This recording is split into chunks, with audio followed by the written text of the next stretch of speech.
It is often said that there is nothing greater or stronger than a mother's love. The same can be said about a mother's pain, and especially when they have to suffer through their children's deaths. Well, that is what Voletta Wallace has had to endure for close to 3 decades after her son, Christopher George Latore Wallace, alias Biggie Smalls, was shot and killed. But with Tupac's murder recently gaining worldwide attention after an arrest was made, she has finally decided to open up on her son's murder.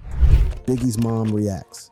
Some of his associates, I still want to strangle them. In the dark world of hip-hop, where fame and fortune often come hand in hand with tragedy, few stories are as haunting as that of Biggie Smalls. On that fateful night of March 9th, 1997, the music industry was rocked to its core when Biggie was tragically killed in a drive-by shooting in Los Angeles. But the pain of his loss extends far beyond the music world. It reaches deep into the heart of a grieving mother, Voletta Wallace. And more than 2 decades after her son was murdered, Voletta Wallace still harbors some resentment towards those that took her son's life. Just like in Tupac's death, Biggie's murder is shrouded in mystery. From cover-ups from the cops to crazy conspiracies, Voletta Wallace's quest for justice has been met by roadblock after roadblock. 2002 was the first time Voletta Wallace took action to get justice for her son. Her targets were the city of Los Angeles and the LAPD as she went after them with a lawsuit. The lawsuit filed by Biggie's mother alleged that the LAPD failed to take adequate measures to prevent her son's death. It claimed that the police department had knowledge of the dangerous environment surrounding death row records and its association with street gangs. The suit further alleged that the LAPD should have known that its officers were working with suspected or convicted criminals associated with death row and a street gang in the city. The lawsuit also claimed that certain individuals closely associated with death row records and an affiliated street gang held significant animosity towards Biggie and his record label, Bad Boy Records. They allegedly blamed him and his label for the death of Tupac. This animosity and the ongoing feud between the two coasts were believed to have played a part in Biggie's murder, just 6 months after Tupac's death. They firmly believe that the LAPD and its officers intentionally delayed and obstructed the investigation into the murder with the aim of protecting themselves and the other defendants who were named in the lawsuit. These included former LAPD chiefs Willie Williams, who retired in May 1997, and his successor Byron Lewis, who served until August 1997. Parks intentionally, willfully, and recklessly delayed and stopped the investigation, the suit read. As soon as it became apparent, officers employed by the Los Angeles Police Department were involved in the murder. Most damning was the fact that Biggie's mom alleged that the LAPD had sufficient evidence to arrest the gunman but failed to use it. However, on the eve of the trial, one of the key witnesses revealed that he had suffered memory lapses resulting from psychiatric medications, which was a major blow for Biggie's mom and her case against the LAPD. In the end, the judge declared a mistrial. However, Voletta Wallace did not give up and filed a second wrongful death lawsuit against the city of Los Angeles, which would be dismissed in 2010. This made Biggie's case one of the longest running and most contentious celebrity cases in history. Throughout this period, a lot was unfolding behind the scenes. A lot of information was being revealed to Biggie's mom, information that would finally get justice for the late rapper and put an end to the case. Voletta Wallace decided to put pen to paper and share what she had learned about her son's murder. Needless to say, many people may have thought that she was just bitter because of Biggie's death and was looking for someone to blame. This is because she named people who were very close to her son, Diddy and Lil Kim. In her book Biggie, Voletta Wallace remembers her son, Christopher Wallace, aka Notorious Big. She says that Diddy and Lil Kim exploited Biggie's image after he died. "I believe Sean loved my son after he was dead," she wrote. Interestingly, she also wrote that she never trusted Diddy from the very beginning and had always warned Biggie about trusting him. "I used to tell Christopher all the time not to trust Sean," she wrote in her book. What had Biggie's mom seen in Diddy that made her skeptical of the music executive? Well, it turns out that Biggie only made $25,000 when he signed for Diddy's label. The truth is, Christopher accepted the illusion of a friend and mentor for about $25,000. That's the amount Diddy lured my son with. That was a lot of money for Christopher back then. As a 19-year-old, he had never seen that much at one time in his life, Wallace wrote. "It was enough money to make my son believe that Diddy was ready to do anything for him. It was enough to buy a blind love and loyalty." What is even more interesting is the fact that Biggie was planning to leave Diddy's label. At least that is according to Diddy's former bodyguard, Gene Deal. Gene Deal was part of Diddy's security detail in the 90s and was close to Biggie till the day he died. In an interview on Vlad TV, he claimed that the late rapper was making moves to leave Bad Boy for a lucrative deal worth more than $60 million.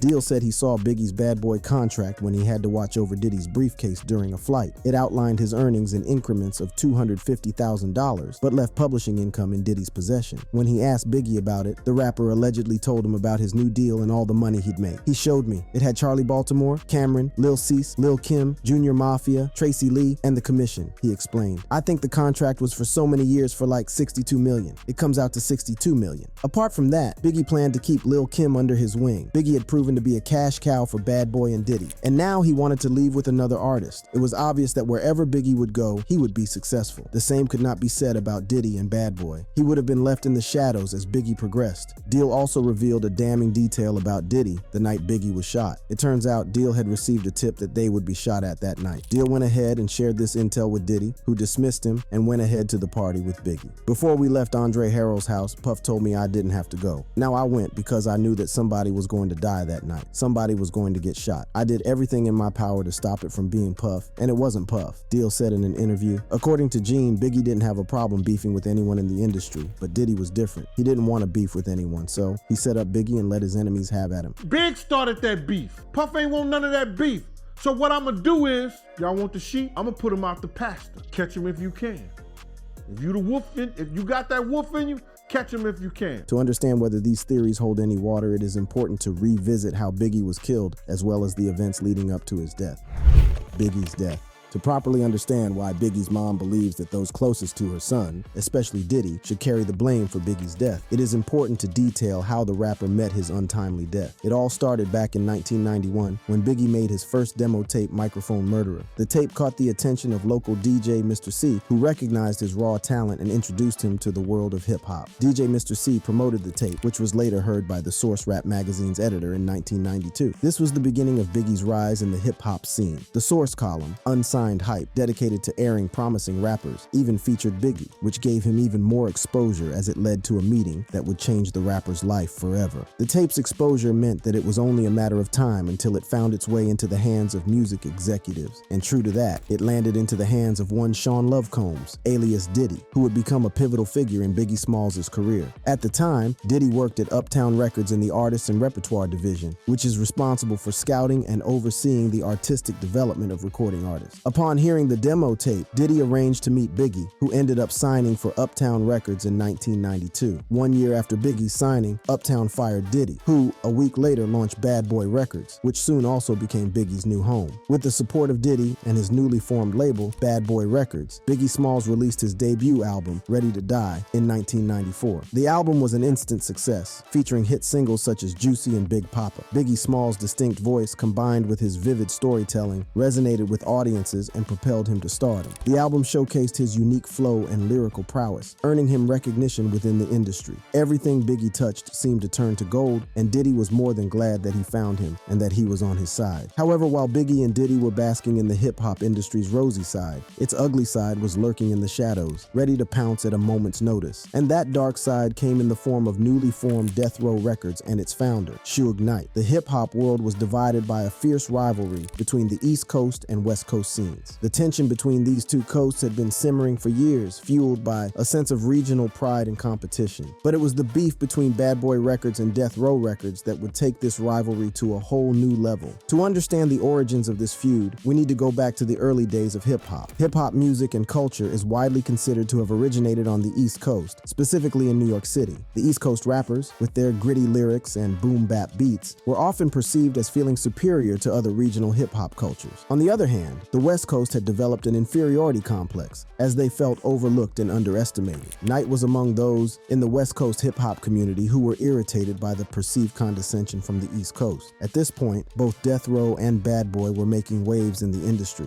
but it was the personal lives of their star artists that would ignite the feud. On November 30th, 1994, a pivotal event occurred that would forever change the course of the beef between Bad Boy and Death Row. Tupac was robbed and shot while in New York. This incident would become a turning point in the beef, as Tupac implied in an interview that Biggie and Diddy were involved in or responsible for the attack at Quad Studios. Between the time of the interview and its publication, Diddy visited Tupac at Rikers Island and assured him that Bad Boy was not involved in the shooting. However, the damage had been done. The events at Quad Studios fueled the fire of animosity between the two artists and their respective record labels. As the feud continued to gain momentum, the tension between the East Coast and West Coast hip-hop scenes reached a boiling point at the 1995 Source Awards in New York City. Suge Knight, the co-founder of Death Row Records, took the stage and made a bold statement that further ignited the rivalry.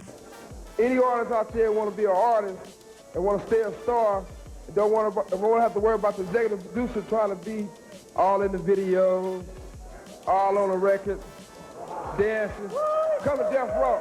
That was a direct shot at Diddy, who had a habit of appearing in his artists' videos and music. Tensions were high that night as the crowd responded with boos. However, P. Diddy took to stage and delivered a message of unity, calling for an end to the East Coast versus West Coast divide.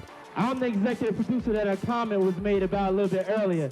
But check this out, contrary to what other people may feel, I would like to say that I'm very proud of Dr. Dre, of Death Row, and Suge Knight for their accomplishments. However, Diddy's plea for peace fell on deaf ears, as the feud had taken on a life of its own. The tension in the room was palpable, and it was clear that the feud between Bad Boy and Death Row had transcended the personal beef between Tupac and Biggie. The divide between the coasts was becoming more pronounced, and artists and fans were taking sides. The crowd even booed again when Dr. Dre was named Producer of the Year. These public denouncements and confrontations only added fuel to the fire. The media sensationalized the feud, and fans eagerly awaited the next diss track or verbal jab from either side. The East Coast versus West Coast rivalry had become a spectacle, with the entire hip-hop community caught up in the drama. The problems between Bad Boy and Death Row continued outside of award shows and into the streets. In the following month, Suge Knight and Diddy attended a birthday party for musician Jermaine Dupri at Platinum House Club in Atlanta. Conflict between the two groups spilled outside the club, and Big Jake Robles, a close friend of Knight's and a Death Row Blood affiliate, was fatally shot as he was getting into a limousine. Knight accused Diddy of being involved in the shooting, further escalating the tensions between the two camps. Shortly after Big Jake's death, Suge Knight took action to further solidify Death Row's alliance with Tupac. Knight secured Tupac's release from prison by posting his $1.4 million bond. He flew across the country and rented a limousine to pick up Tupac from Clinton Correctional Facility. With Tupac now a free man, he wasted no time in joining Knight in escalating the feud with Bad Boy Records. Tupac unleashed a series of diss tracks aimed at Biggie, Bad Boy, and their affiliates. Songs like the infamous Hit 'Em Up were filled with venomous lyrics and threats. Tupac's lyrics were shocking and explicit, leaving no doubt about his anger and desire for revenge. The beef between Bad Boy Records and Death Row Records had reached a point of no return. The escalating tensions, public denouncements, and diss tracks had created an atmosphere of hostility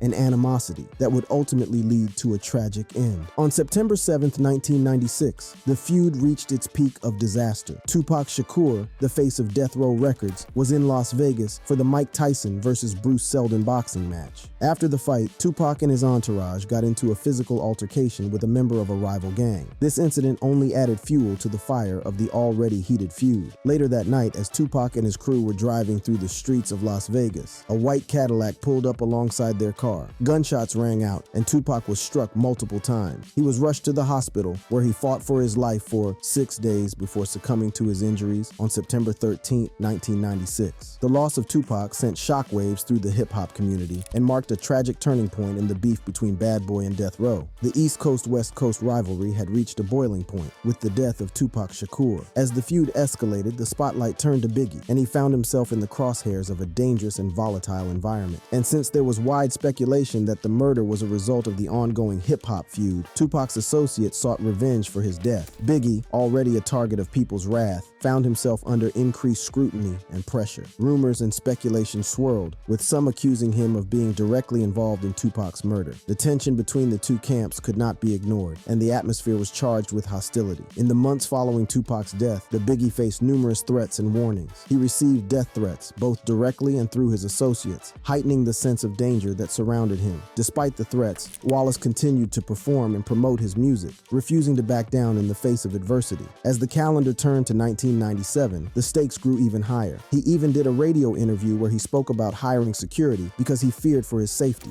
He traveled to LA to shoot the video for its lead single, Hypnotize, in February 1997, and stuck around for the Soul Train Music Awards, sitting for interviews in which he expressed sadness at Shakur's death. Despite his efforts at peacemaking, the LA music crowd gave the Bad Boy contingent a cool reception when they appeared on stage at the March 8th awards show, with Wallace stepping forward to booing when he announced Toni Braxton as the winner of Best R&B and Soul Single. He was now a few hours away from his final moments. After the award show, Biggie headed back to his room at the Westwood Marquis Hotel. With an originally planned trip to Europe canceled, Wallace found himself with little to do. Itching to get out and have some fun, the rapper convinced his boys to head to an industry party at the Peterson Automotive Museum in the Miracle Mile district, which was co-sponsored by Vibe magazine. As Diddy later recounted, attending a Jones party on the outskirts of Beverly Hills seemed a safe enough move, and for a while everyone was having a good time at the party. Several known gang members had managed to infiltrate the guest list. Despite this, the general vibe at the party was good. However, the venue soon became a little too cramped, and at around 12:30 a.m., the party was shut down by the fire department. Disappointed, Biggie and Diddy trickled out with the rest of the partygoers and planned to head back to their hotel. Diddy jumped into the first of 3 cars with 3 of his bodyguards. On the other hand, Biggie settled into the front passenger seat of the second, a green GMC Suburban next to his driver, and with 2 more friends in the back. As Biggie and his entourage headed back to the Westwood Marquis Hotel, Diddy's lead SUV blew through a yellow light, leaving Biggie and the rest idling at the intersection of Wilshire Blauvie and Fairfax Ave. Suddenly, a white Toyota Land Cruiser made a U-turn and tried to squeeze in the space behind the green Suburban. At that moment, a dark Chevy Impala pulled up next to Biggie. The driver, a man in a blue suit and a bow tie, made eye contact with the rapper before reaching over and emptying his automatic pistol at the car. The shots were fired mere yards from the crowd outside the museum, and amid the commotion, the shooter's vehicle sped off on Wilshire.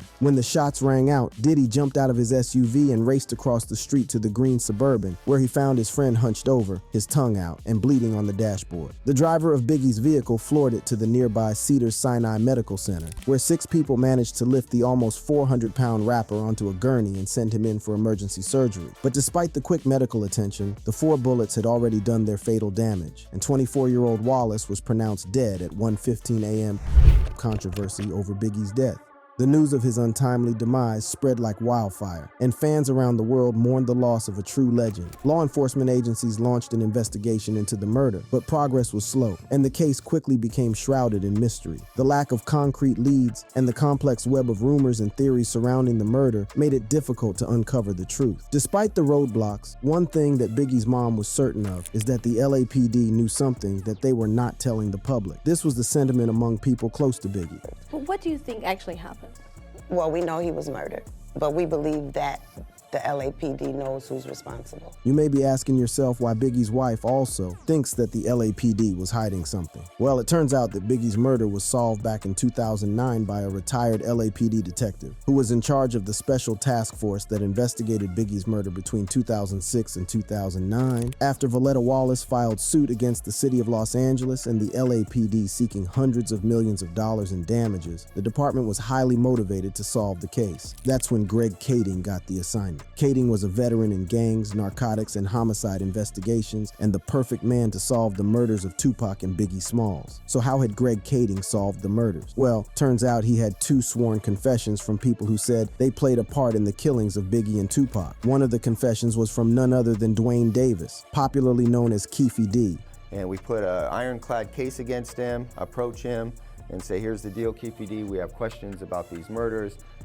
If you don't cooperate, you're going to prison for the rest of your life, and so are several members of your family who are caught up in your drug organization. However, before any arrests were made, Kading was suddenly pulled off the case. At the time, he was under investigation by LAPD Internal Affairs for allegedly making false statements on an affidavit in a separate case. However, in the end, Internal Affairs cleared Kading of any wrongdoing. Around the same time, the Wallace family's lawsuit was dismissed. The LAPD weren't going to pursue the case anymore. They knew that we had solved it. They were out from underneath this massive lawsuit, and they were not going to waste any more time and energy on it. Tears started to well in my eyes, and I just walked out of the office and went home. I've been on the case for 3 years. I couldn't accept it, Kading said in an interview. When the Kading saw the case he built being shelved, he became so frustrated that he quit the force, but not before making copies of his evidence so that he could put all his findings into a book. But before he even published his book on the 2 murders, Kading visited Biggie's mom and shared everything he knew with her. Biggie's mom was devastated, especially because she knew that justice would never be served. That was probably the most emotionally devastating time, aside from the time I got taken off the case. We were both just sitting there weeping and crying about the reality of the situation. But at the same time, there was another part that I think just made her even have more dissent and suspicion around the police department. Being face to face with her, I could see how victimized she was. She lost her son, she didn't trust the police department. She spent a lot of time and energy trying to prove the police were involved in the murder and then found out it was all in vain, Kading revealed. Apart from that, it seems that people around Biggie's family were not interested in justice. With a huge settlement on the horizon in case Biggie's mom won the lawsuit, people were ready to pounce and get a piece of the pie. A lot of people were in her ear because they knew that if there was some settlement, they were going to get their big piece of that pie. I think she was taken advantage of in different ways, and no mother of a slain child should have to be twice victimized, Kading revealed in an interview. Kading's sit-down with Biggie's mom must have opened her eyes to many things about her son's murder, and one of them was Diddy's involvement. So what had the detective uncovered about Diddy during his investigation? Well, it turns out Diddy was in fact scared for his life. He was deathly afraid of Suge, so he sought solace with the Crips. Only the Crips could guarantee his safety while in LA, and that is why he sought the company of Keefe D. Puffy Combs was scared for his life. Suge Knight and his guys were definitely coming after him. Puffy knew that if he came to California, he was a marked man, and out of that desperation and fear, he associated himself with his Crip gang members because he knew that they could provide a level of protection that nobody else could. They're from those streets. They recognized that threat before anybody else did. So he associated with those guys and realized he was a dead man walking if he didn't do something about it. Out of desperation, Puffy was just like, whatever it takes to handle this problem, I'll give you whatever. I want to live, Greg Kading said in an interview. According to the former detective, Diddy never wanted to see anybody hurt. However, above all, he didn't want to get hurt. One thing that disturbed the detective about Diddy was that he never cooperated with the cops to help solve Biggie's death. To make it even worse, he encouraged others around him not to cooperate with the cops. He did all this to remain in good standing with the Crips. Essentially, he chose a gang over his best friend. I have no respect for the fact that he can know what happened and be indirectly involved and watch the suffering of Biggie's mother and know that his #1 artist and supposed friend Biggie Smalls has been executed and do nothing about it. He never offered a reward that would lead to an arrest. In fact, he did the opposite. He told people not to cooperate with the police. He knew that their cooperation would lead back to his association with the Crips who killed Tupac, and we would have wanted to talk to him, Kading revealed. Recently, Keefe D found himself in court for his role in Tupac's murder. There has been wide speculation that Diddy could also be arrested for his role in Tupac's murder. However, Greg Kading doesn't see it that way. The ex-cop believes that even if Keefe D alleges that Diddy paid for Suge and Tupac to get killed, it is highly unlikely that he will be charged. First, Diddy is a multimillionaire with enough to pay the best lawyers and keep him out of trouble.